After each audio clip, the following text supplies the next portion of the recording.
పాఠం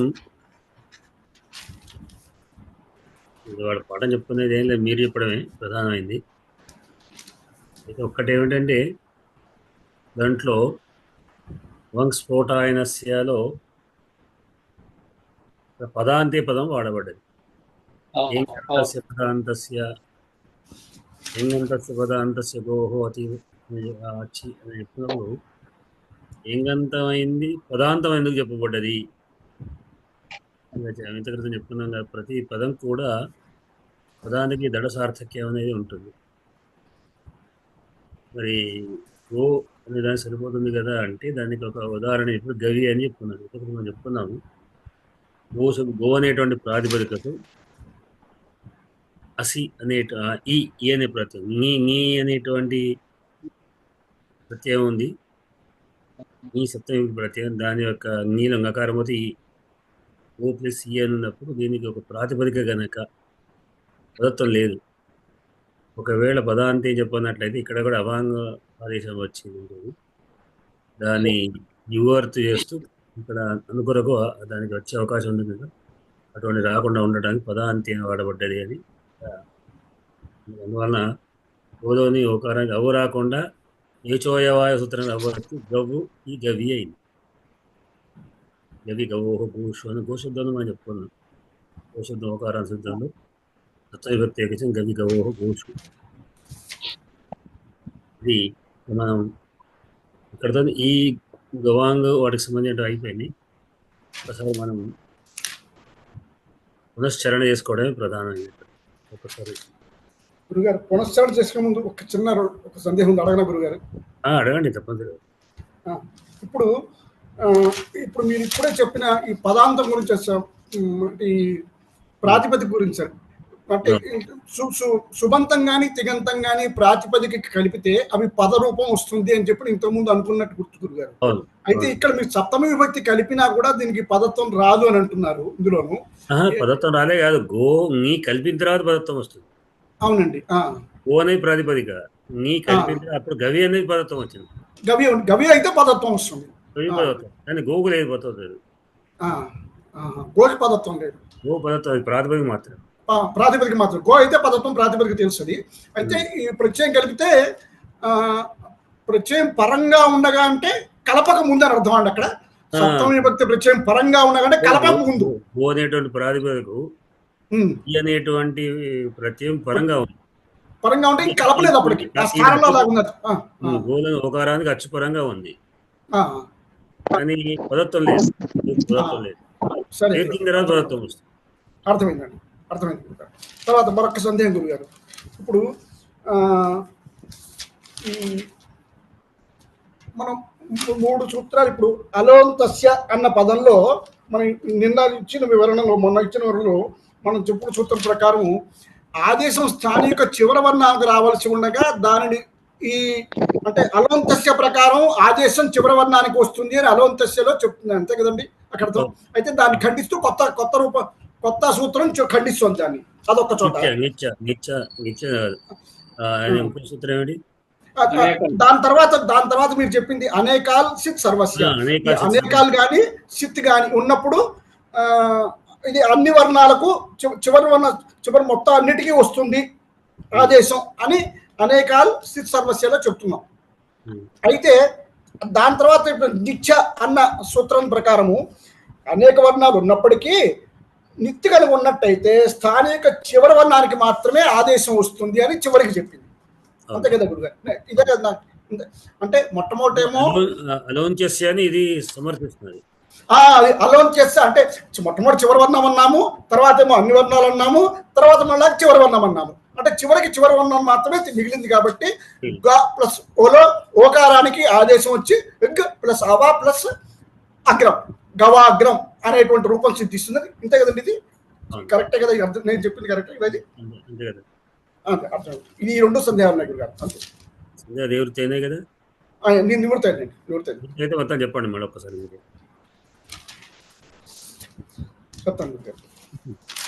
శ్రీదేవి గారు రెడీగా ఉన్నారు చెప్పడానికి.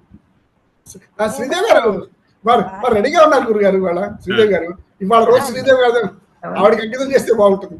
అయ్యో చిచి అదేం లేదు. నేను గురువారం నుంచి అయితే వినలేదు, సరిగ్గా చెప్పలేను. అంతకు ముందుది మొదటి నుంచి అయితే చెప్తాను. ఓకే. అస్మద్ గురుభ్యో నమః. గురువు గారి సభకి నమస్కారం. సంధి ప్రకరణం 50 అండి. ప్రకృతి భావము 1. సంధి చేసే అవకాశం ఉన్నప్పటికీ ఏ సంధి రాకుండా ఉండటం అనే నియమమే ఈ సంధి విశేషం. దీన్నే ప్రకృతి భావము అంటాము. సూత్రం 44 సర్వత్ర విభాష గోహో. సర్వత్ర అనే ప్రకారం చూస్తే సర్వత్ర అనేది సర్వత్ర విభాష గోలో సర్వత్ర భగవంతుడు ఇట్లా అన్నాడు అని సూత్రాలు నేను పరీక్షలో రాసేప్పుడు సూత్రం నెంబర్ కూడా పట్టి పేజ్ నెంబర్ కూడా వేయడం అలవాటు అయిపోయి సర్వత్రా అవ్యయము. నెంబర్ ఎట్లా అనవసరము, ఈ నెంబర్లు కూడా అంటే ఇది నేను ఇచ్చే నెంబర్ కనుక పుస్తకాలు నేను చెప్పే కదా. ఇంకొక సూత్రం ఇంకొక పాఠాంతరాలు అయిన పుస్తకాలు ఉంటే దాని నెంబర్ వేరే ఉంటుంది. ఓకే నేను ఇది అనుకుని వరుసగా సూత్ర నెంబర్ వేసుకుంటూ వస్తున్నాం. అదే అవును. సర్వత్రా అవ్యయము విభాష అకారాంత పుల్లింగ షష్ఠి ఏకవచనం అవుతోంది. వృత్తి ప్రకారం చూస్తే లోకే వేదేచ ఏంజంతస్య గోరతి వా ప్రకృతి భావ పదాంతే గో అగ్రం. గో అగ్రం అక్కడ అకార ప్రశ్లేష వస్తోంది రాయడంలో. వివరణ చూస్తే గనక లౌకిక సంస్కృత భాషయందు వైదిక భాషయందు ఏంగ్ అంటే ఏవోలు అంతమందు గల గోపదం యొక్క పదాంతమందు హ్రస్వ అవర్ణము పరముగా ఉంటే వికల్పంగా ప్రకృతి భావము వికల్పంగా వస్తుంది. అంటే ఏ సంధి చేయబడకుండా ఉండడము అనే ప్రకృతి భావ నియమము వస్తుంది అనమాట. ఈ సంధి నియమాలు ఈ విధంగా ఉన్నాయి. ఏంటంటే ప్రకృతి భావం అంటే సంధి వచ్చే అవకాశం ఉన్న ఏ సంధి రాకుండా ఉండడము. రెండవది ఏంటంటే గోశబ్దమునకు మాత్రమే రావడము. తర్వాత ఆ గోశబ్దము ఏంగ్ అంటే ఏ ఓకారాలకి అంతమంది కలిగి ఉండడము అనే నియమము. తర్వాత గో అనే దానికి పదత్వము ఉండడము. అదే పదత్వం అనేది నిన్నటి పాఠంలో చెప్పుకున్నాం మనం, అది తర్వాత వస్తుంది. అదే వేదంలోదైనా సరే లౌకికమైనా సరే. తర్వాత హ్రస్వ ఆకారం పరంగా ఉండాలి. అంటే గో ప్లస్ అగ్రము. అక్కడ గో తర్వాత వచ్చే తర్వాత పదములో మొదటి అక్షరము అకారం అవుతుంది, హ్రస్వ ఆకారం ఉంటుంది. ఈ ప్రకృతి భావం వికల్పంగా వస్తుంది. అంటే సంధి వచ్చే అవకాశం ఉన్నా రాకపోవడం ప్రకృతి భావంగా చెప్పాం కదా. అంటే ఉదాహరణకి గో ప్లస్ గో ఆ అవుతుంది. అయితే ఏచో యవాయావహ అనే సూత్రం చేత ఔ ఆదేశంగా రావాల్సి ఉండగా ఏంగహ పదాంతాదతి సూత్రం చేత పూర్వరూపం రావాల్సి ఉండగా ఏచో యవాయావహ సూత్రం కన్నా ఏంగహ పదాంతాదతి సూత్రం వైశిష్ట్యంగమైనటువంటి ధర్మం కలిగి ఉండడం చేత దానికంటే కూడా వికల్పంగా ప్రకృతి భావము గోశబ్దానికి మాత్రమే చెప్పడం వలన ఈ విశేష నియమం చేత ప్రకృతి భావం వస్తుంది. అంటే మళ్ళీ చెప్పక్కలేదు కదా, సూత్రం రావాల్సి ఉన్నా కూడా రాకపోవడం అనేది ప్రకృతి భావంగా చెప్తున్నాం. ఉదాహరణకి గోగ్రము గో ఈ రెండు లాగా వేసి అగ్రం అంటే గోగ్రం అకార ప్లశ్లేష అనము, కానీ అది గోగ్రం అనే చోట గోలోని ఓకార రూప ఏచినకు అగ్రంలోని ఆకార రూప అచ్చు పరంగా ఉండడం వలన ఏచో యవాయావహ సూత్రం ప్రకారం ఔ ఆదేశమై వస్తూ దానిని ఖండిస్తూ ఏంగహ పదాంతస్య సూత్రం ప్రకారం గోలోని పదాంత ఓకార రూప ఏంగనకు అగ్రంలోని హ్రస్వ ఆకారం పరంగా ఉండడం వలన పూర్వరూపం వస్తూ సర్వత్ర విభాష గోహో సూత్రం ప్రకారం పదాంతమైనటువంటి ఏంగంతానికి గో అనే పదానికి హ్రస్వాకారం పరంగా ఉంది కాబట్టి వికల్పంగా వచ్చే ప్రకృతి భావం అంటే సంధి వచ్చే అవకాశం ఉన్నా రానటువంటి తీరుగా గోగ్రంగా మొట్టమొదటి రూప సాధనం సిద్ధించింది. ఇది వికల్పం అని చెప్పడం వల్ల ఏంగహ పదాంతస్య సూత్రం ప్రకారం పూర్వ రూపం వచ్చి పదాంతాదతి ఆ సూత్రం ప్రకారం పూర్వ రూపం వచ్చి గోగ్రం అనే 2 రూపం సిద్ధిస్తున్నాయి. తర్వాత సంధి ప్రకరణలో 53లోకి వెళ్తే కనుక గోగ్రం అనే రూపములు 2 విధాలుగా కాక మరొక విశేష నియమంతో 3వ రూపం కూడా ఉంది. ఈ సర్వత్ర విభాష గోహ అనే సూత్రం యొక్క వృత్తిలో చూస్తే గనక ఏంగంతస్య కిం చిత్ర అక్కడనే నేను అర్థం చేసుకున్నాను, రాసుకున్నాను. మిగిలినవి నేను ఫాలో అవ్వలేదు యాక్చువల్గా, అందుకనే నేను మళ్ళీ ఇంకోసారి చదివి రాసుకుని తర్వాత చెప్తాను. అనుమానం ఉన్నా ఇక్కడ అనుమానం లేదు, అంటే నేను చదివి రాసుకుంటే కానీ నాకు అనుమానాలు తీరవు కాబట్టి నాకు అనుమానం వస్తే అప్పుడు అడుగుతా, నోట్ చేసుకుని. సరే, మీరు అనుమతిస్తే గురుగారు, ఈ మేడం గారు ఆపిన తర్వాత నేను కంటిన్యూ చేస్తాను గురుగారు. చేయనండి. గురువారం పాట నుంచి మీరు రావాలి. ఇప్పుడు మేడం గారు ఆపారు కదా అక్కడ రెండు విశేషాలు, ఆ తర్వాత నేను కంటిన్యూ చేస్తాను గురు. చేయనండి. అదే ఏం గంతస్య కిం చిత్రగ్రం అనే రెండు విషయాలు ప్రస్తావన. నాకు సందేహం ఉంది సార్, నాకు ఒక చిన్న సందేహం ఉంది. అనేకాల్ సీత అనుకున్నాం కదా, అది శకుంతల దాన్ని అది ఇత్సంజ్ఞగా చెప్పడం ద్వారా, సాతోటి ఇత్సంజ్ఞగా చెప్పడం ద్వారా ఏం ప్రయోజనం చేకూరింది? అదే వర్ణాన్ని మనకు అది ఇక్కడ మనకు అనవసరం ప్రస్తుత విషయం అని, ఇక్కడ మనకు కేవలం అనేకాల విషయం మాత్రమే. అనేకాలు షిత్తు సర్వస్య అనేటువంటి దాంట్లో అనేక కలిగడానికి ఆర్ అది వేరే, మళ్ళీ ఇంకోటి షిత్తు, ఒకటి షకారవిత్ అయినట్టు అదైనప్పటికీ కూడా అని అర్థం అక్కడ.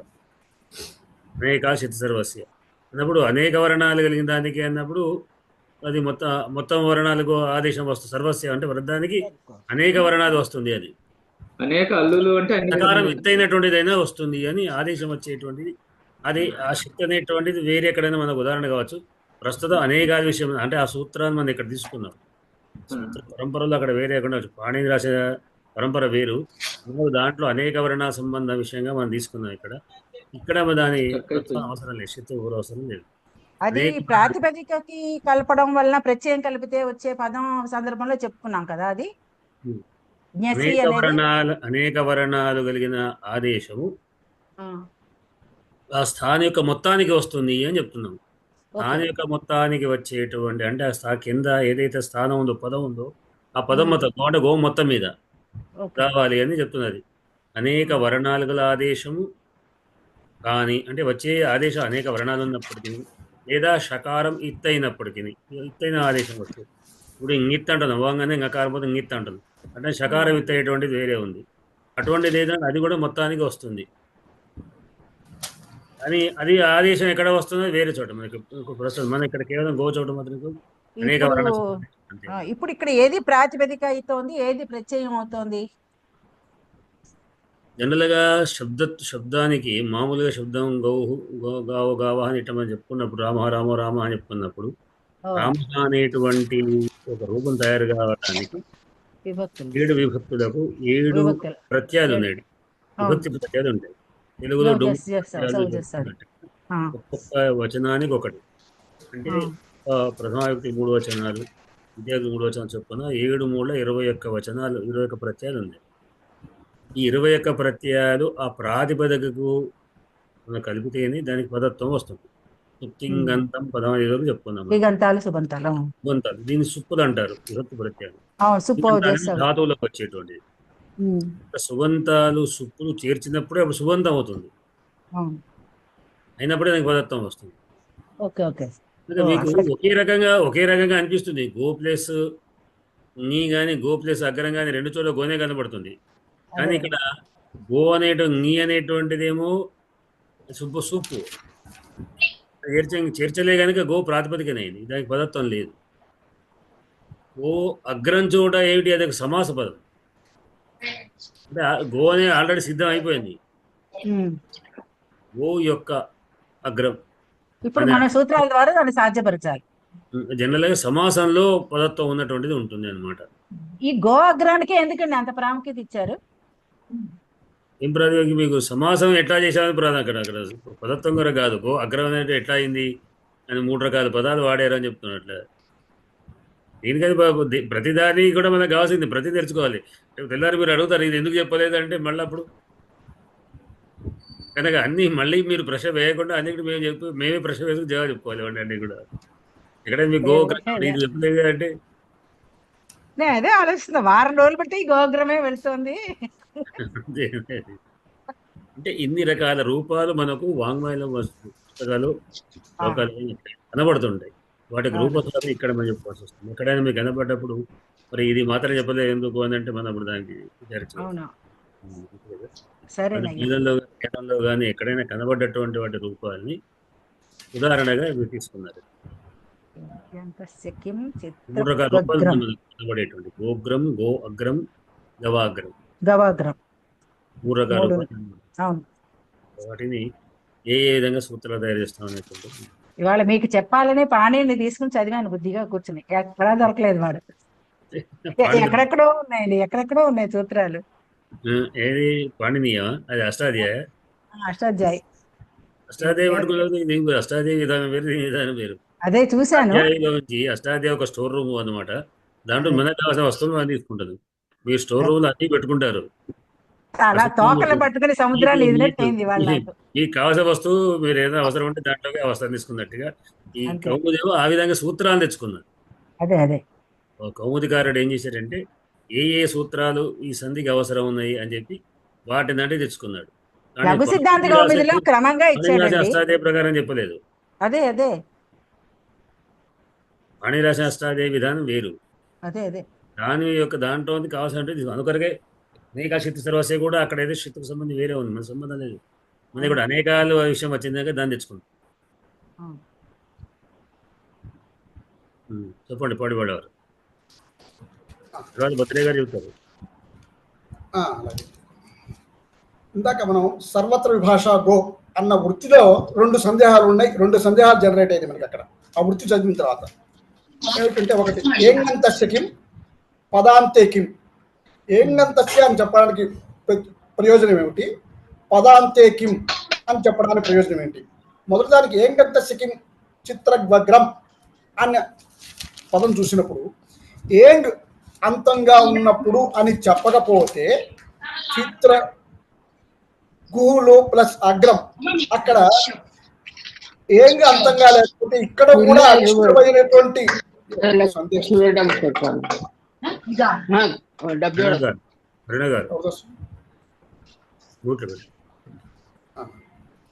ఇక్కడ చిత్ర గుహు అన్న చోట కూడా పక్కన అగ్రం అన్న పదం ఉన్నప్పుడు ఇక్కడ కూడా ఈ ఏంగంతస్య అని చెప్పకపోతే ఇక్కడ కూడా ఈ పూర్వరూపం వచ్చి విభాష వచ్చి అరిష్టమైనటువంటి రూపం వచ్చే ప్రమాదం ఉన్నది. కాబట్టి కేవలం ఏంగ్ అంతంగా ఏవోలు అంతంగా ఉన్నప్పుడు మాత్రమే ఈ విభాష ప్రకృతి భావం వస్తుంది అని చెప్పడం. గోవులు కలవాడు కలవాడు చిత్రగో శబ్దం మాత్రం అప్పుడు చిత్ర గో అని ఉకారాంతం అవుతుంది. ఉకారాంతం అయినప్పుడు అగ్రం అన్నప్పుడు చిత్రగ్రం అయింది అక్కడ దానికి. కానీ అది చెప్పకపోతే కనుక ఇక్కడ అరిష్టమైన రూపం వచ్చేటువంటి ప్రమాదం ఉంది. కాబట్టి ఏంగంత ఏ ఓలు అంతంగా ఉన్నప్పుడు మాత్రమే ఈ ప్రకృతి భావం వచ్చే సందర్భం ఉన్నది అని చెప్పడం కోసం, నిర్దిష్టంగా చెప్పడం కోసం ఏంగంతస్య అని వృత్తిలో చెప్పడం జరిగింది. తర్వాత రెండవది పదాంతే కిం. పదాంతే అంటే పదము చివర. పదము అంటే ప్రకృతి ప్రాతిపదికకి ప్రత్యయం కలిసిందైతే లేదా సమాసాంతర్గతంగా అనగానే పదం. ఇక్కడ ప్రత్యయం కలవని పదంలో ఇక్కడ పదాంతం అని చెప్పకపోతే గౌ ప్లస్ గో ప్లస్ అస్ అన్న చోట ఆ షష్ఠీ విభక్తి దగ్గర ఇన్యసి దస్ అన్న చెప్పిన చోట కూడా ఈ ప్రత్యయం కలవని సందర్భంలో కూడా అనిష్టమైనటువంటి రూపం వచ్చే అవకాశం ఉంది. కాబట్టి ప్రత్యయం పదరూపం వచ్చిన తర్వాత మాత్రమే, పదరూపం వచ్చినటువంటి గో శబ్దానికి మాత్రమే ఈ ప్రకృతి భావం వస్తుంది అని నిర్దిష్టంగా చెప్పడం కోసమని అక్కడ పదాంతస్య అని చెప్పడం జరిగింది. కాబట్టి ఈ రెండుకి వివరణలు మనం ఇక్కడ చెప్పుకోవడం జరిగింది. ఇది అయిన తరువాత పూర్వరూప ప్రకృతి భావానికి తర్వాత మళ్ళా మరొక విశేషమైనటువంటి దీంట్లోకి వచ్చాము. అవంగి స్ఫోటానస్య అన్న సూత్రంలో స్ఫోట అనే వాడు చెప్పిన ప్రకారము ఈ పూర్వరూప సంధిని దాటి అవంగ్ ఆదేశంగా వచ్చినప్పుడు పూర్వరూపం కాకుండా అవంగ్ ఆదేశం వచ్చినప్పుడు వికల్పంగా వస్తుంది, అవంగ్ కలుస్తుంది అన్నటువంటిది ఈ సూత్రం చెప్తోంది. అయితే ఇది స్ఫోటాయన వారు చెప్పింది, పాణిని వారు అంత ప్రాధాన్యత ఇవ్వలేదు. సరే, అయితే మనం దాని తర్వాత కడితే ఈ గో ప్లస్ అగ్రం అని ఉన్న చోట రూపసాధన చేయాల్సి వచ్చినప్పుడు మొట్టమొదటి మన ఏచోయవాయవ సంధి ప్రకారం పెడితే అక్కడ అచ్చు పరంగా ఉంది, ఓకారానికి ఏచులకు అచ్చు పరంగా ఉంది, అకారం పరంగా ఉంది. కాబట్టి అవ్ ఆదేశంగా వచ్చే అవకాశం ఉంది. దాన్ని ఖండిస్తూ ఇప్పుడు అనుకున్నటువంటి అవంగ్ స్ఫోటాయనస్య సూత్రం ప్రకారం ఏంగంతమైన సమాసాంతర్గతమైనటువంటి ఏంగంతమైన గోశబ్దానికి అవంగ్ ఆదేశంగా రావాలి అన్నది ఈ అవంగ్ స్ఫోటాయనస్య సూత్రం తెలియజేస్తుంది. అయితే ఇక్కడ అవంగ్ అనేటువంటిది అందులో అనేక వర్ణాల ఆదేశం. ఎక్కడ రావాలి ఈ ఆదేశం అన్నది చూసుకోవాలంటే అలోంతస్య అనే సూత్రాన్ని కడితే అది ఏం చెప్తుంది? అలోంతస్య సూత్రం చివరి వర్ణానికి స్థానిలో చివరి వర్ణానికి ఆదేశంగా రావాలి అని ఆ సూత్రం చెప్తుంది. ఆ సూత్రం చెప్తుంటే దాని తర్వాత మనం మరొక సూత్రానికి దీన్ని ఖండిస్తూ మరొక సూత్రం అనేకాల్చిత్ సర్వస్య. అనేకాలు అంటే అనేకమైనటువంటి హల్లులు. హల్లు అంటే ఆది నుంచి లకారం అన్ని వర్ణాలు కానీ సిత్ కానీ సకారం ఇత్తైనటువంటి సిత్ కానీ ఉన్నప్పుడు అన్ని స్థానాలపైన ఆదేశంగా వస్తుంది అనేటువంటిది ఈ సూత్రం తెలియజేస్తుంది. అనేకాల్చిత్ సర్వస్య అనేటువంటి సూత్రం అంటే అన్ని వర్ణాల మీద ఈ ఆదేశం అవంగ్ అనేటువంటి ఆదేశం రావాలి అన్నది అక్కడ చెప్తుంది. అయితే దాన్ని ఖండిస్తూ మరొక సూత్రం ఉంది, నిత్య.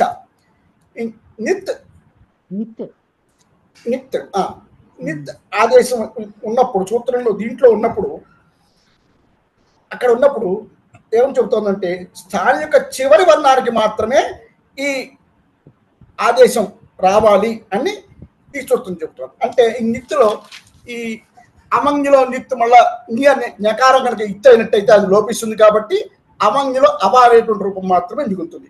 చివరి వర్ణానికి రావాలి అని చెప్తున్నారు కాబట్టి చివరి వర్ణం గ ప్లస్ ఓకారం స్థానంలో ఇప్పుడు అవ అనేటువంటి వస్తుంది. అవ వచ్చినప్పుడు గ ప్లస్ అవ ప్లస్ అగ్రం గవాగ్రం అన్నటువంటి సూత్రం. అయితే ఈ గవాగ్రంలో మళ్ళా కూడాను మరొక సూత్రం ఏమిటంటే గవా ప్లస్ అగ్రం అక్కడ అకహ సవర్ణ దీర్ఘ అన్న సూత్రం ప్రకారము గవాగ్రం అన్న సూత్రం గ ప్లస్ అవ ప్లస్ అగ్రం గవాగ్రం అన్నటువంటి రూపం సిద్ధిస్తుంది. అయితే ఇందులో 3 రూపాలు ఇది వికల్పంగా చెప్పారు. మొట్టమొదటి రెండోసారి చెప్పినటువంటి ఈ ఏదైతే ఈ అవంగి స్ఫోట అనే స్థానంలో వికల్పంగా చెప్పారు. అందువలన మొట్టమొదట విభాష అంటే ప్రకృతి భావం వస్తే గో అగ్రం ఎలా అయితే ఉందో సంధి రానప్పుడు గో అగ్రం అనేటువంటి అక్కడ ఉంటుంది.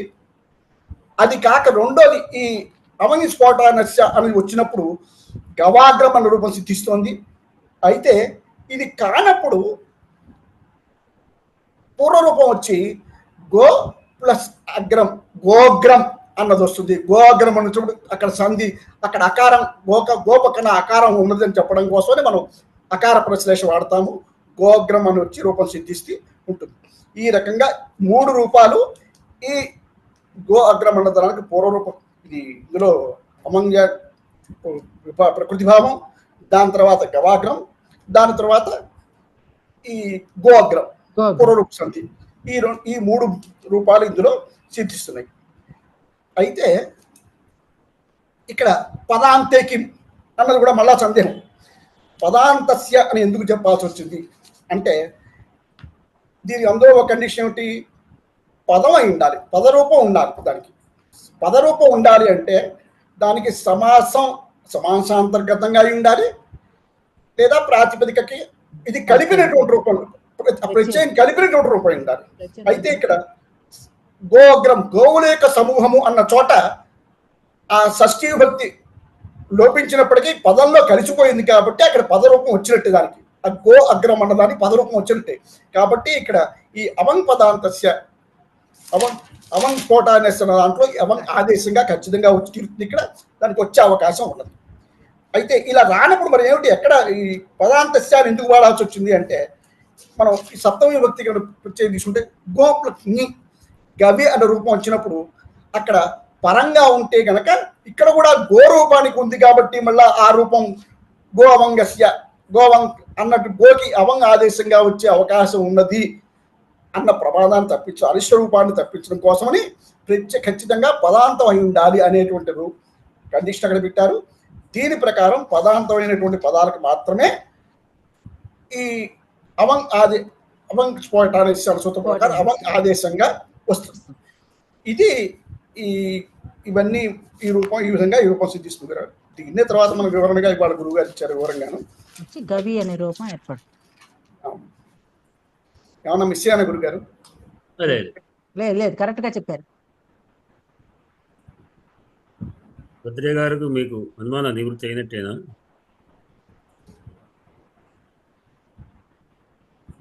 మ్యూట్లో ఉన్నారా? మాట్లాడుతున్నారా ఏమైనా? మ్యూట్ అన్మ్యూట్ చేసుకో. ఆ, ఆ, అర్థమైంది సార్, అవగాహన అయింది. అర్థమైతే చెప్పాలి, అర్థం కాకపోతే అడగాలి. sure. ప్రిపేర్ చేస్తున్నా.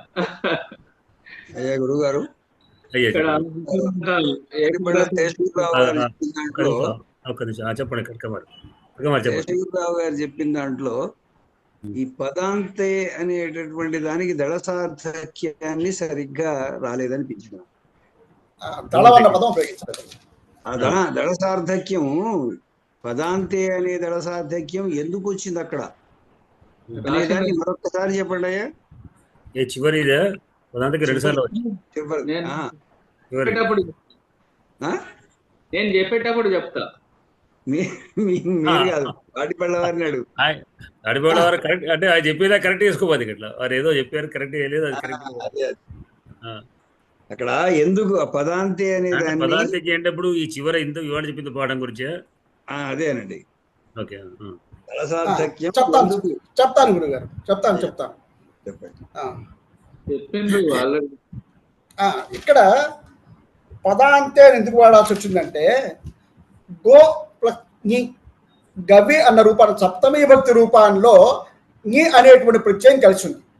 ఈ గో ప్లస్ ని అక్కడ గో అన్న పదానికి, గో అన్న ప్రాతిపదికకి ని పరంగా ఉండగా, అంటే పదరూపం కాకముందు ఉన్నది కాబట్టి ఈ గో అన్న శబ్దానికి అక్కడ గో పక్కన అవం ప్రోత్సాహన స్ఫోటాయనస్య అన్న సూత్ర ప్రకారం అవజ్ఞ ముందే వచ్చేస్తుంది అన్న ప్రమాదాన్ని అరికట్టి అరిష్ట రూపాన్ని రాకుండా ఉండటం కోసం అని చెప్పని అక్కడ ఆ పదాంతే కిం అన్న ఏది అరిష్ట రూపము అయ్యా? జ్ఞసి జ్ఞసి జ్ఞసి అరిష్ట రూపం ఏది?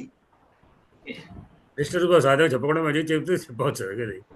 అరిష్ట రూపం ఏ విధంగా తయారయ్యేది అని అరిష్ట అంటున్నారు. రూపము వస్తుందని పదార్థం తీసుకోవాల్సి వచ్చింది, అది చెప్పాలి. గో ప్లస్ అవి అవ గవంగ్ అనే రూపం వస్తుంది, గవంగి అనే రూపం వస్తుంది.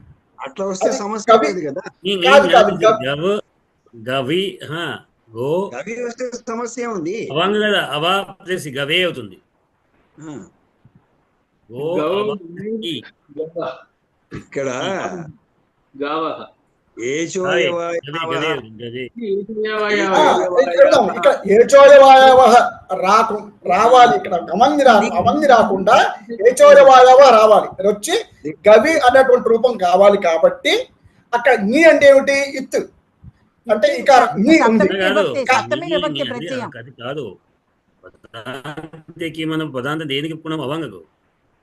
అవునండి, అవా వస్తుంది కదా, ఒక పదాంతం చెప్పినట్టయితే వచ్చి గవా ఇది గవి అవుతుంది, అది గవి అవుతుంది. గో ప్లస్ నీ, గో ఓకారం కాబట్టి రాకుండా అచ్చుంది ఉండడానికి కాబట్టి- పదాంతం చెప్పాం. అచ్చుంది కాబట్టి అవంగ నిషేధించడానికి కదా మనం చెప్పింది. అవునండి. అవంగ అంటే నిషేధిస్తే వారి సందేహం ఏంటంటే గవా ప్లస్ గవే అవుతుంది. వారి సందేహం ఏమిటంటే నేను అనుకుంటున్నా, నాకు అర్థమైంది గురుగారు, ఈ పదాంతం చెప్పకపోతే ఏ విధమైన రూపం వస్తుంది అదే ఇప్పుడు నేను చెప్పేది అదే కదా. అని పదాంతే చెప్పుకున్నట్టయితే అవంగాదేశం వస్తుంది. అవంగాదేశం వస్తే గకారమై అవా ఇది గవా ఈ గవే అవుతుంది. అది పదార్థం రాలి కనుక దానికి మళ్ళీ మామూలుగా ఏ వచ్చి గవి అయింది. అది రాకపోవడం వల్ల గోనే ప్రాతిపదిక జ్ఞ అనే సప్తమి ప్రత్యయ విభక్తి చేర్చడం వల్ల ఇలా వస్తుంది. అయితే ఇక్కడ మరొక విషయం యాడ్ చేస్తాను కటకం వారు. అంటే మనం ఇలా అరిష్టరు దాన్ని ఖండించడానికి అనుకున్నప్పుడు మనం ఏం చేస్తున్నామంటే, అలా ఖండించకపోతే ఏ విధమైన రూపం వస్తుంది అన్న దాంట్లోకి మనం వెళ్ళాల. సాధారణంగా ఇంతవరకు చెప్పిన ఉదాహరణలో ఏం చేస్తున్నామంటే, దాన్ని ఖండిస్తూ మరో రూపం వస్తుంది అని చెప్పుకుంటాం, కానీ ఈ ఖండించకపోతే ఏ విధమైన రూపం వస్తుంది అంటారా మనం? అరిష్ట రూపాన్ని సిద్ధం చేయద్దు, అది చూపిస్తే వస్తుంది కదా. అది అరిష్ట రూపం అంటున్నారు, కానీ అరిష్ట రూపాన్ని ఏమిటి అన్నది వెళ్ళాల. ఇక్కడ ఇంతవరకు అరిష్ట రూపం ఉన్న పదంతోనే మనం ఆపేస్తున్నాం సూత్రాన్ని అర్థం చేసుకునేటప్పుడు. కాబట్టి వాడు అడిగింది ఆ ప్రశ్న అది. దానికి అందువల్ల నా దగ్గర సరైన అర్థం సమాధానం లేకపోయింది. అరిష్ట రూపం సిద్ధింపజేయడం శాస్త్ర సమ్మతం కాదు. గురువు గారు చెప్పారు. గురువు గారు ఏం చెప్పారంటే అవంగ కనుక వచ్చినట్లయితే అంగ ఉండడం వల్ల షష్ఠి వచ్చి గవే రూపం వస్తుంది. అది రాకూడదు. అవునండి, గవే రాకూడదు. అవును, రాకూడదు, రావాలి. కాబట్టి ఆ అంగ అనే దానికి ఇత్తు వచ్చింది కాబట్టి అది లోపించడం వల్ల గవి ఏర్పడింది. ఆ గవి అనేది పదమైంది. అవును, రైట్, ధన్యవాదాలు. ఏచోయవాచేత అవ్వచ్చు, ఏచోయత అవ్వచ్చు, గవి వచ్చి గవి అయింది. అది అవంగాదేశం కాదు. అవంగాదేశం వస్తే గవే అవుతుంది గురుగారు చెప్పినట్టుగా. అయితే ఇప్పుడు ఇందా గురువు గారు అన్నది మరొకసారి నేను ఏం చెప్తున్నానంటే, మనం ఈ అరిష్ట రూపం ఏమిటి అన్నది మనం వెంటనే అరిష్ట రూపం ఉన్న పదం దగ్గర ఆపేస్తున్నాం. మనం అరిష్ట రూపం వచ్చి ఏ రూపంలోకి మారుతుంది అనేటువంటి పదాన్ని మనం ఇక్కడ అరిష్ట రూపం ఉన్న పదంతో ఆపేస్తాం. అదేంటో మనం చెప్పుకోవట్లేదు, ఇంతకు ఏ సూత్రం చెప్పుకున్నా కూడా. అందువల్ల ఆ గవే అన్నదని నేను చెప్పలేకపోయినా. మీరు అడిగిన దానికి నేను చెప్పలేకపోవడానికి ద్వారా అవ్వు వచ్చిన వల్ల ఆదేశంగా రావడం వల్ల గవి రూపం ఏర్పడింది. ఇదే సూత్ర వృత్తిలో ఉన్నటువంటి దళసార్థక్యం అవుతోంది. పదాంతంలో దళసార్థక్యం అవి జసి రావడం వల్ల గవి అవుతోంది. ఇంకా మనం కంప్లీట్ చేయలే, ప్రొసీజర్ కంప్లీట్ చేయలేదు ఇంకా మనం. నేను ఆపేశాను కాబట్టి వారు సందేహం తీశారు. నేను చెప్పలేదు, నేను పూర్తిగా చెప్పలేదు. అదే అక్కడ పదాంతే దళసార్థక్యం వచ్చింది చెప్పలేదు. ఏమవుతుందో అది కూడా చెప్తే బాగుంటుంది అని వారు అడిగారు. అదే అదే అవును అవును.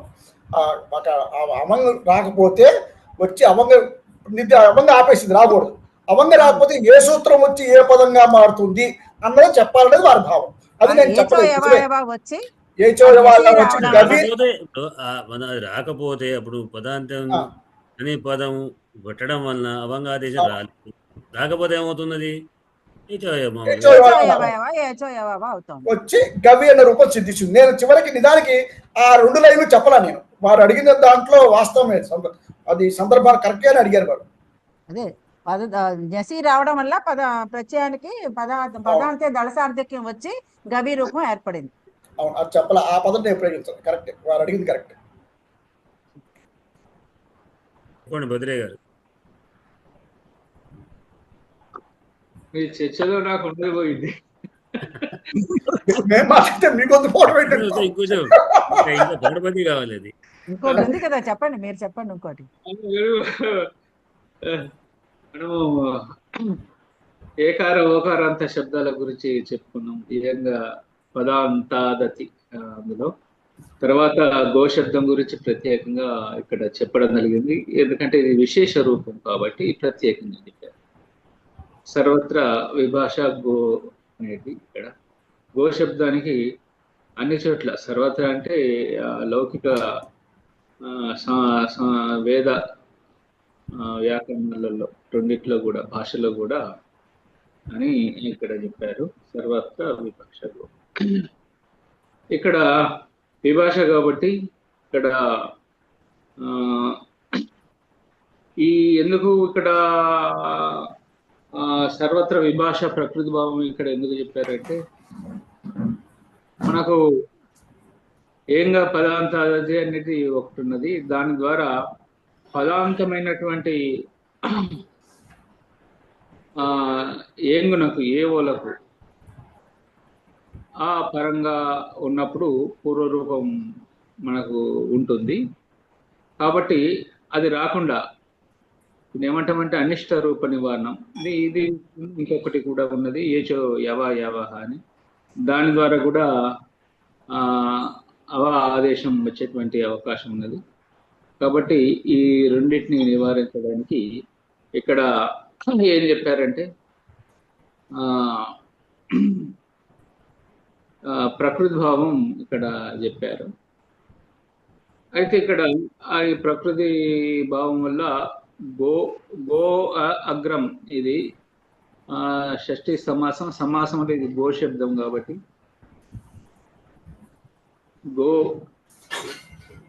గౌ గవే గావహ ఈ రకంగా తయారైతే అక్కడ అవాదేశం ఏచో యవాదేశం వస్తుంది కాబట్టి అట్లా అవుతుంది. అటువంటి అనిష్ట రూపాల నివారణకి ఇక్కడ అవంగాదేశం చెప్పారు. సూత్రం మర్చిపోయినా.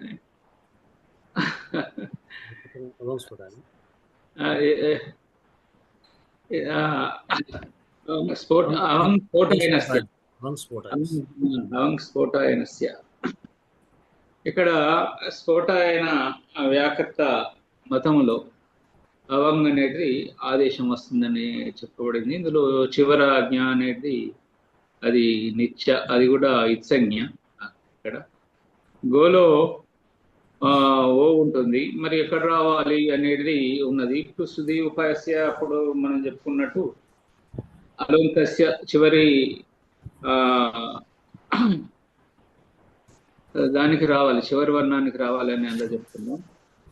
ఇక్కడ ఇంకొక సూత్రం దాన్ని ఖండిస్తే ఇంకొక సూత్రం ఏంటంటే అనేకాల్ సకారపరమైనటువంటి ఈ సంజ్ఞ, దాని మీద ఉన్నటువంటి అన్ని వర్ణాలు హల్లులు ఆ నుండి హా వరకు ఏది ఉన్నప్పటికీ కూడా అంటే ఏ వర్ణమైనా కూడా అందులోనే వస్తుంది కాబట్టి వాటన్నిటికీ ఇక్కడ లోపం చెప్పబడింది. ఇక్కడ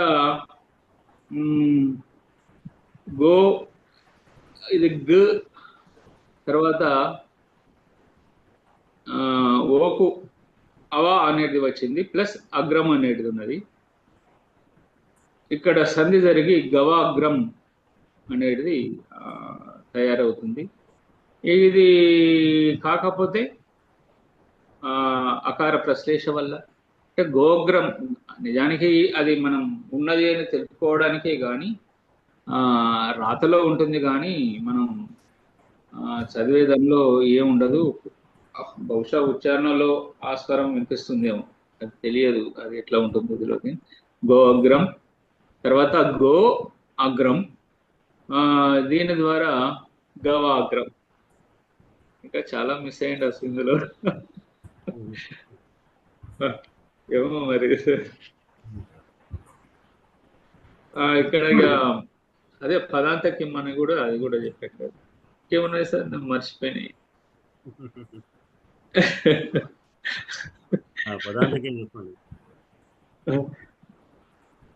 పదాంతే పదం అని ఎందుకు అన్నారంటే ఇవే మనకు ఏచో యవాహ దాని ద్వారా వచ్చేటువంటి అవాదేశం వాటి యొక్క అనిష్ట రూప నివారణకు పదాన్ని తీసుకున్నారు. గో శబ్దం కదా, గో ఈ సంస్కృతంలో గో ప్లస్ అగ్రం షష్ఠీ సమాసం కాబట్టి అవా అనేది ఆదేశమైంది. గవాగ్రం అంటే గవాగ్రం కాదు, అక్కడ ఎందుకు అవంగన ఆదేశాన్ని అనేది పదమైంది అని చెప్పాలంతే. షష్ఠీ తత్పురుషం కాబట్టి అది గో అనేది పదంగా తీసుకుంటున్నాం. గో అనేది పూర్వం పదం ఎందుకు అవుతుంది? పదం అదే పదమే, అది అంతే. అందుకనే ఇక్కడ పదం అంటున్నాను. అది ఇక్కడ పదత్వం లేని చోట ఎక్కడ అంటే గో ప్లస్ ఈ అన్నప్పుడు పదత్వం లేదు, అవంగాదేశం రాదు. కనుక మరి రాకపోతే ఏం చేయాలి అంటే మళ్ళీ వెనక్కి మనం వేసుకుని అవాదేశం గవి అవుతుంది. రాకపోతే రాదు కనుక ఏచోయ వస్తుంది, అప్పుడు వస్తుంది, వంగపోతే అప్పుడు వస్తుంది. రూప నివారకే పదత్వం చెప్పాడు కదా సార్. గవి రాకుండా ఉండడానికి అనిష్ట అట్లాంటి వాటికి అరిష్ట రూపాలు వచ్చే అవకాశం ఉంది కనుక వాటి నివారించడం కొరకు పద అంటే పదత్వం అయితే ఏం కంటే అక్కడ చిత్త గోగ్రం ఇతర గోపురం అన్నం వేరే ఉంది కాబట్టి గో అని ఎందుకన్నాడు స్పష్టంగా అంటే అది చిత్రవర్ణంలో అయినటువంటి గోవులను పాలించేటువంటి వానికి చిత్రగుహు అనేటువంటి శబ్దం ఉంది కాబట్టి అక్కడ వచ్చే అవకాశం ఉంటుంది కాబట్టి అందుకొరకు నివారించడానికి గో అనేటువంటి శబ్దాన్ని ప్రత్యేకంగా వాడాడు. సరే అండి, వాటికి ఈ కౌముది పాట తర్వాత మనం శ్లోకం పెడదాం. రఘువంశం ద్వితీయ సర్గ.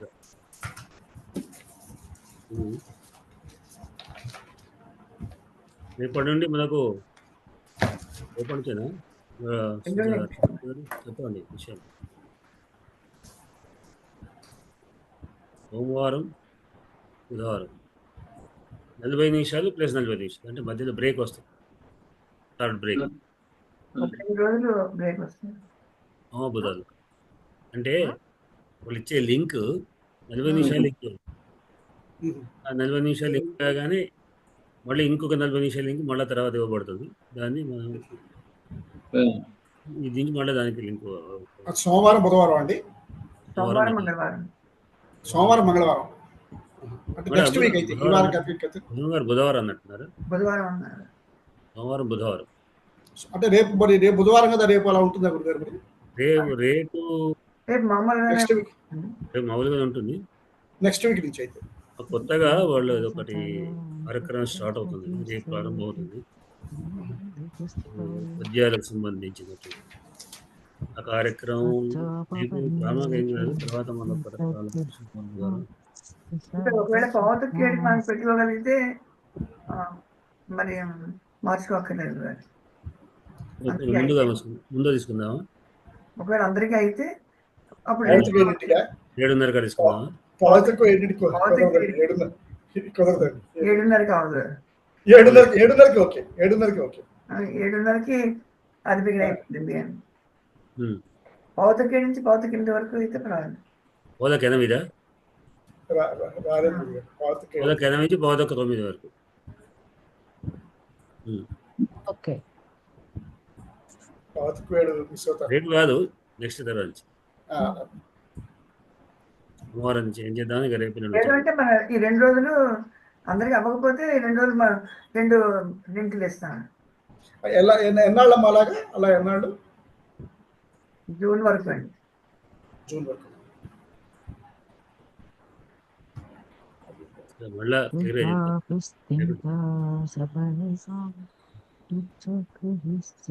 చూడండి, శ్లోకం చూడండి. 2 లింకులు ఒకే మాట ఇవ్వబడతాయి. ఆగిపోయిన 2వ దీంట్లో వచ్చాడు. ఒకవేళ పౌతక్కడికి అందరికీ ఎగ్రేస్తే మామూలుగా ఎటేమాది ఉంటుంది. ముందుకు మారుద్దాం. అదే శశిరావు గారికి అవ్వదంటున్నారు. 7:30 ఓకే మేడం, 7:30కి ఓకే, 7:30కి రాగాలి. 7:30 పదకైనా అంటే పర్వాలేదు అంటాడు. 7:30 తర్వాత పర్వాలేదు. 7:30 ముందు అంటే ఇబ్బంది కండి. ముందంటే ఇబ్బంది అండి. 7:30 నుంచి ఓకే. 7:30 మీరు ఎప్పుడు వచ్చినా 7:30 కానీ పదకైనా ఎట్లా మీరు 7:30 నుంచి ఎప్పుడైనా పడతాను. ఖచ్చితంగా 7:30కి రెడీగా ఉంటాం. చూడండి మీరు ఎట్లా మీకు అనుకున్న ఎట్లా వాడ శ్లోకం. రఘువంశం ద్వితీయ సర్గ 22వ శ్లోకం. వచ్చోత్సుకాపి స్థిమితా సపర్యాం ప్రత్యగ్రహీత్సేతి ననందతుస్తౌ భక్త్యోపపన్నేషు హి తద్విధానాం ప్రసాదచిహ్నాని పురఃఫలాని. వత్సోత్సుకాపి స్థిమితా సపర్యాం ప్రత్యగ్రహీత్సేతి ననందతుస్తౌ భక్త్యోపపన్నేషు హి తద్విధానాం ప్రసాదచిహ్నాని పురఃఫలాని. చదవాలి శ్లోకాన్ని. అజయ్ గారు చదవండి. వత్సోత్సుకాభిస్థిమితా సపర్యాం ప్రత్యగ్రహీత్సేతి ననందతుస్తౌ భక్త్యోపపన్నేషు హి తద్విధానాం ప్రసాదచిహ్నాని పురఃఫలాని. వత్సోత్సుకాభిస్థిమితా సపర్యాం ప్రత్యగ్రహీత్సేతి ననందతుస్తౌ భక్త్యోపపన్నేషు హి తద్విధానాం ప్రసాదచిహ్నాని పురఃఫలాని. కృష్ణ గారు చదువుతారా? గురువు గారు చెబుతాను. वत्सोत्सुकापि स्तिमिता सपर्यां प्रत्यग्रहीत्सेति ननन्दतुस्तौ भक्त्योपपन्नेषु हि तद्विधानां प्रसादचिह्नानि पुरः फलानि वत्सोत्सुकापि स्तिमिता सपर्यां प्रत्यग्रहीत्सेति ननन्दतुस्तौ भक्त्योपपन्नेषु हि तद्विधानां प्रसादचिह्नानि पुरः फलानि చిహ్నాని కాక చిహ్నాని చిహ్నాని నకారం ముందుకు వచ్చి తర్వాత అకారం అంటే నకారం లాగా చదవాలి. రాయడం హకారం అవత్తైనా చిహ్నాని మాత్రం నకారానికి హావత్తు పెడితే ఎట్లా బతుకుతాం అట్లా బతకాలి. చిహ్నాని చిహ్నాని చిహ్నాని చిహ్నానప్పుడు నకారం రకారం వస్తుంది. పదవి భాగం గురుగారు. అదే అరుణ గారు ఇస్తారు. సరే గురుగారు. వత్సోత్సుకాపి స్థిమితా సపర్యాం ప్రత్యగ్రహీత్సేతి ననందతుస్తౌ భక్త్యోపపన్నేషు హి తద్విధానాం ప్రసాదచిహ్నాని పురః ఫలాని. వత్సోత్సుకా అపి స్థిమితాః సపర్యాం ప్రత్యగ్రహీత్ సా ఇతి ననందతుః తౌ భక్త్యా ఉపపన్నేషు హి తద్విధానాం ప్రసాదచిహ్నాని పురః ఫలాని.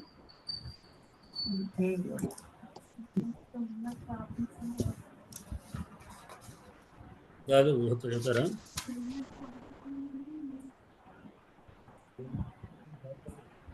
ఇలేజ గారు మీరు చెప్పండి.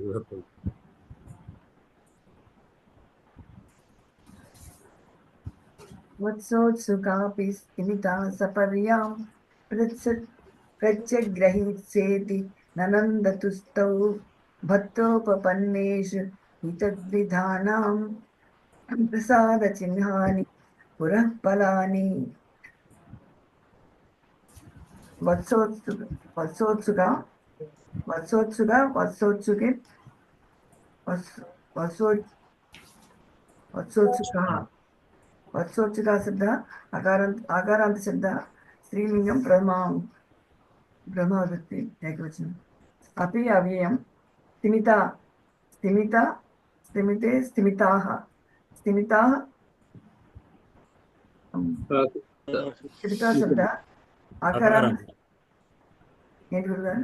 ఆకారాంత స్త్రీలింగం ప్రథమైకవచనం. सपर्यां सपर्यां सपर्ये सपर्याः सपर्या शब्दः आकारान्त स्त्रीलिंगं द्वितीयैकवचनान्तः. प्रत्यग्रहीत इति क्रियापदं प्रत्यग्रहीत प्रत्यग्रहीस्तां प्रत्यग्रहीषु प्रत्यग्रहीतु ग्रहीषु అని ఉంది గురుగారు. ప్రతిస్సు ఉపసర్గ భూతేలుంగ్ పరస్మైపది ప్రథమ పురుషై. తా సా తే తా తచ్చబ్ద నకారాంత స్త్రీలింగం ప్రథమైకవచనాంతః. ఇది అవ్యయం ననందతు క్రియాపదం ననందతు ననందుః. ఇది पुनदि धातु भूते लिट् परस्मैपदी प्रथम पुरुष द्विवचनान्तः. तौ तः तौ ते तच्छब्दः नकारान्त पुल्लिङ्गः प्रथमा विभक्ति द्विवचनान्तः. भत्या भत्या भक्तिभ्यां भक्तिभिः. भक्त शब्दः इकारान्त स्त्रीलिङ्गः द्वितीयैकवचनान्तः. भक्ति शब्दः उपपन्नेषु उपपन्ने उपपन्नयोः उपपन्नेषु. उपपन्न शब्दः उपपन्नेषु अन्ते उपपन्नेषु विसर्ग उपपन्नयोः उपपन्नेषु उपपन्नशब्दः अकारान्त पुल्लिङ्ग सप्तमी बहुवचनार्थः हि आप्ययं तत्सिदानां तत्सिदस्य तद्विदयोः तद्विधानां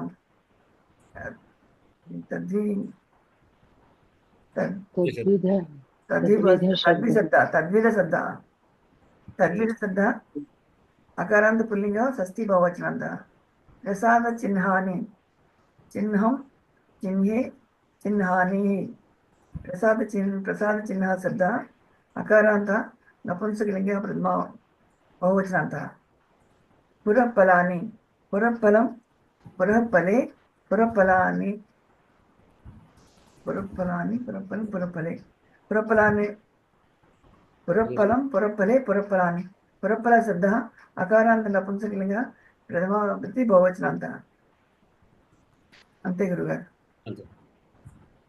ఇక్కడ ఈ విధా శబ్దం 2 రకాల ఉందా సార్? ఇది విధము విధమని ఆకారాంతంతో కూడా తెలుగులో ప్రయోగం ఉంది, అట్లే విధము అనేది కూడా ఉన్నది.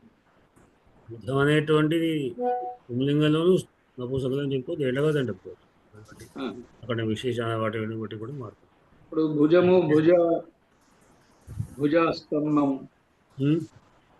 భుజము భుజాస్తంభం, అట్లా భుజం ఆకారాంతం అది కూడా ఇట్లే ఉన్నట్టున్నది. భుజ శబ్దం వేరు. మన శబ్దాన్ని 2 రకాలు తీసుకోవాలి. విశేష శబ్దాలు విశేష శబ్దాలు అనుకోవాలి. అంటే విశేషం అంటే ప్రధాన శబ్దాలు, విశేష శబ్దాలు ఏ లింగాలే అర్థంగా మారుతాయి. విశేష శబ్దాలు మాత్రం విశేష శబ్దాలు మాత్రం అవే లింగాలే ఉంటాయి. అట్లానే ఒక్కోసారి బహుళ సమాసంలో బహుళ సమాసాంత పదంగా ఈ ఏవైతే లింగాలు మారిపోయి అది ఏది దేనికి విశేషమో మారుతుంది. భార్య శబ్దం ఉంది, భార్య శబ్దం స్త్రీలింగం. భార్య అన్నాం అనుకోండి, భార్యతో కొనుక్కున్నప్పుడు భార్య ఆకారాంత పుంలింగం అవుతుంది. అయితే స్త్రీలింగం ఆకారాంతం వాడాలి. అంటే బహుళ సమాసాంతర్గతంగా ఉన్నటువంటిదై అక్కడ దాని యొక్క ప్రత్యేకమైన విభక్తిని కోల్పోయి ప్రత్యేకమైన లింగాన్ని కోల్పోయి అది ఏ పదానికి విశేషణమో ఆ పదం యొక్క లింగంగా మారుతుంది. అట్లా ఇప్పుడు భుజం అన్నప్పుడు నపుంసకలింగం అవ్వట్లేదు, భుజం అందుకే దానికి మారడం లేదు. ఏదైనా మారినప్పుడు వేరే, విధం వేరు. విధం అంటే విధానం అనేటువంటి దాన్ని బట్టి ఉంటుంది. అక్కడ ఉంటే అంటే మకారాంతం అయింది కదా అనుకుంటున్నాను. అది విధానం ఆ రాజు భుజాస్తంభమే కానీ శ్రీనారాయణ రెడ్డి ఆకారాంతంగా భుజ ఆకారాంతం ప్రయోగించాడు. ఆకారం కాదు, సందర్భాన్ని బట్టి భుజస్తంభం. ఒకవేళ అక్కడికి ఏమైనా మనకు ఆ ఆంగ చెప్పుకుంటే చెప్పుకోవచ్చు. సరేనయ్య. తర్వాత దీంట్లో ఒకటి మనకు క్రియాపదాలు ఏమున్నాయి? 2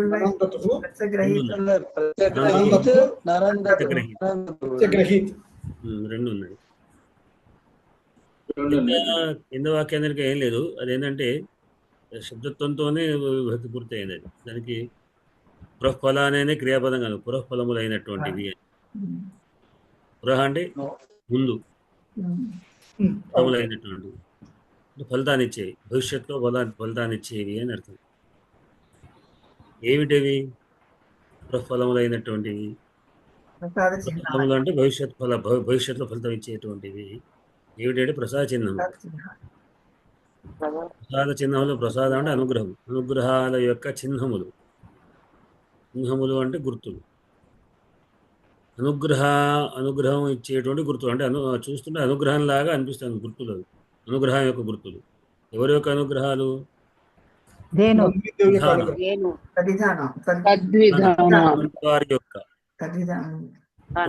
వారి యొక్క అనుగ్రహ చిహ్నాలు పురఃఫలములు. ఎవరి విషయంలో? సమీపించిన వారి యందు. ఏ విధంగా? భక్తితో సమీపించినటువంటి వారి విషయమందు అటువంటి వారి యొక్క ప్రసాద చిహ్నములు పురఃఫలాని అంటే భవిష్యత్తు ఫలితాన్ని ఇస్తుంది. అంటే ఎవరైతే సమీపిస్తారో అటువంటి వారిని గొప్పవారు అని అర్థం. ఇక్కడ మహాత్ములు లేదా భగవంతుడు అటువంటి వాళ్ళు మనం ఎవరైతే లేదా మనం ఎవరైనా అభి దగ్గరికి వెళ్ళామనుకోండి, వాళ్ళు ఎంతో స్మూత్గా సంతోషంగా మాట్లాడమని ఆహ్వానం చేసి ఏం సంగతి బాగా మాట్లాడితే మనకు పని అవుతుంది అని సంతోషపడతాం. మనం చిటపడలాడితే పని కాదు ఏదో ఉన్నది అని అనుకుంటాం.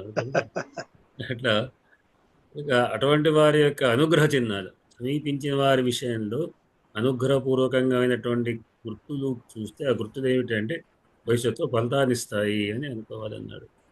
అందుకొరకనే ఏమైంది మరి అంటే ననందతు, నంద అంటే సంతోషించడం, సంతోషించిరి ద్వివచనం. దీనికి ఆవుసరిగా ఆనందం అన్నమాట. ఆనందం అనందతు లిట్టినకారంగా నకారం దిత్తమైంది. ననందతు అయింది. ఇద్దరు ద్వివచనం, ఇద్దరు సంతోషించారు. ఎవరు తౌ వారిద్దరు సంతోషించారు. వారిద్దరు ఉన్నారు కాబట్టి అది అక్కడ పుల్లింగ ద్వితీయ వచనమైంది. భార్యాభర్త ఇద్దరు ఉన్నారు కాబట్టి అది పుల్లింగంలో వచ్చింది కదండి. ఏదో ఒక వచనం వస్తుంది, దాదాపు ఏదో వచనం వస్తుంది. అయితే ఎందుకు అంటే ఇతి అని సంతోషించారు. ఏమని? స్వీకరించింది అని. ప్రతిగ్రహీత్, ప్రతి అగ్రహీత్, ప్రతి ఉపసర్గ అగ్రహీత్, గ్రహించాను, స్వీకరించాను. అంటే ప్రతిగ్రహించాను అర్థం. ప్రతిగ్రహించాను అని సంతోషించారు. ఎవరు? సా, ఆమె అంటే ఆ నందిదేవి. ఆ నందిది ఎట్లాంటిది?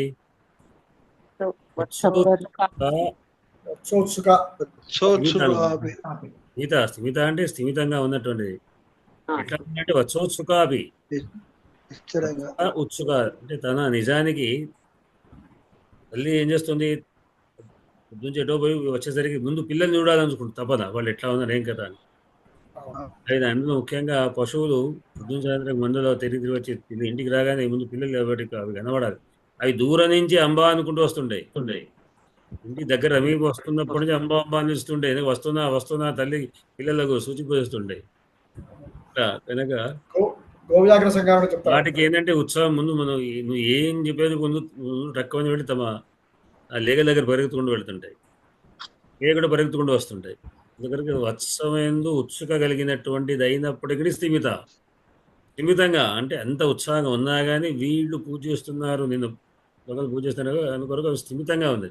ఎంత పరిగెత్తాలన్న కోరిక ఉన్నా అక్కడ ఆగిపోయి ఉందన్నమాట.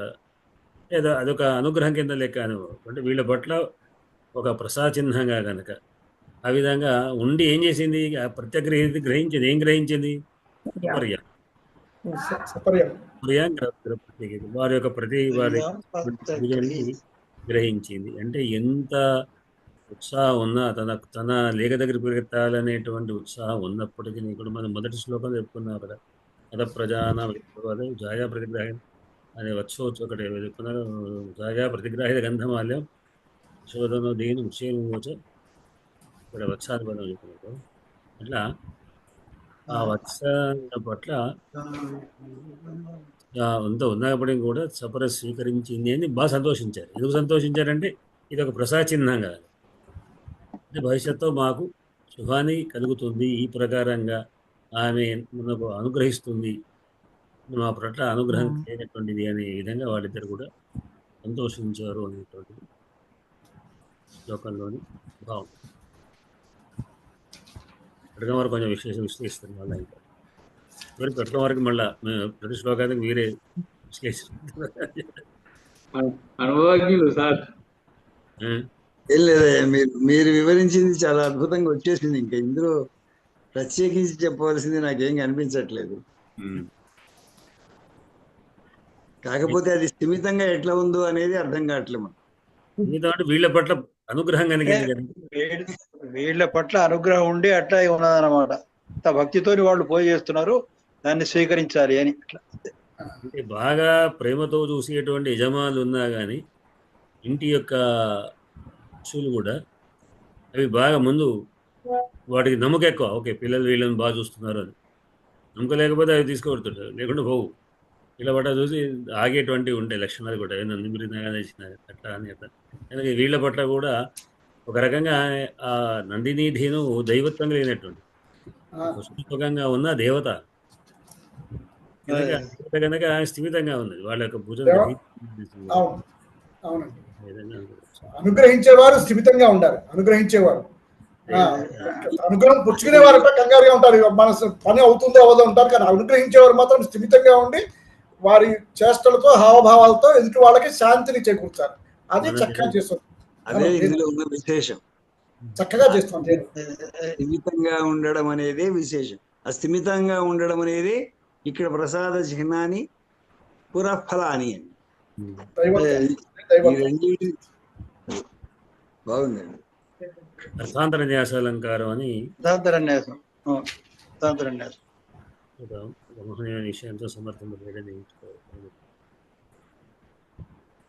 శ్లోకంలో ఇక్కడికి సమయమైపోయింది, విషయాలు ఎక్కువైపోయింది.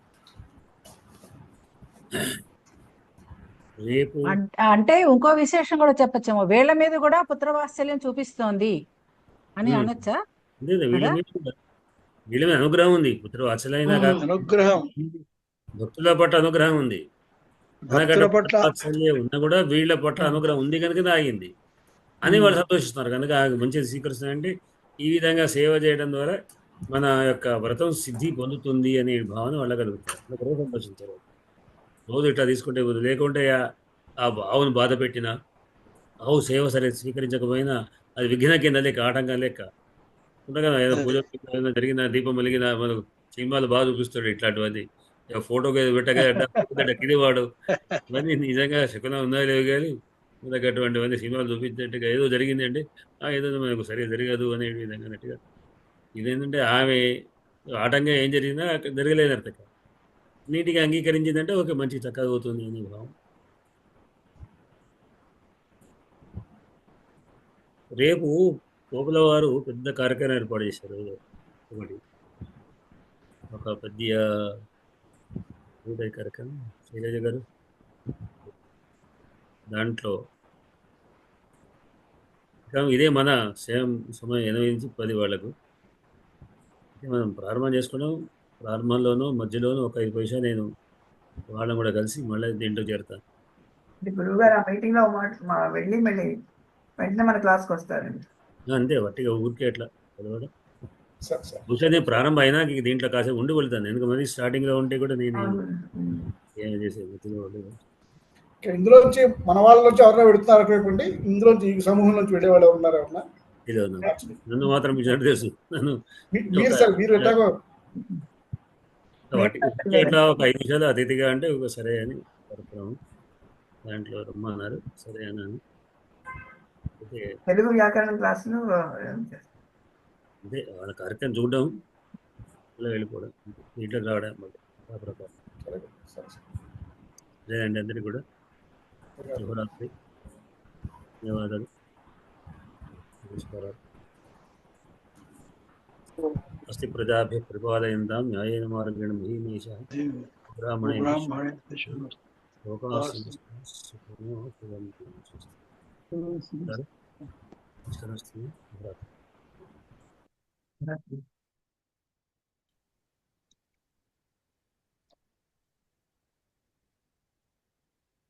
చేస్తానండి.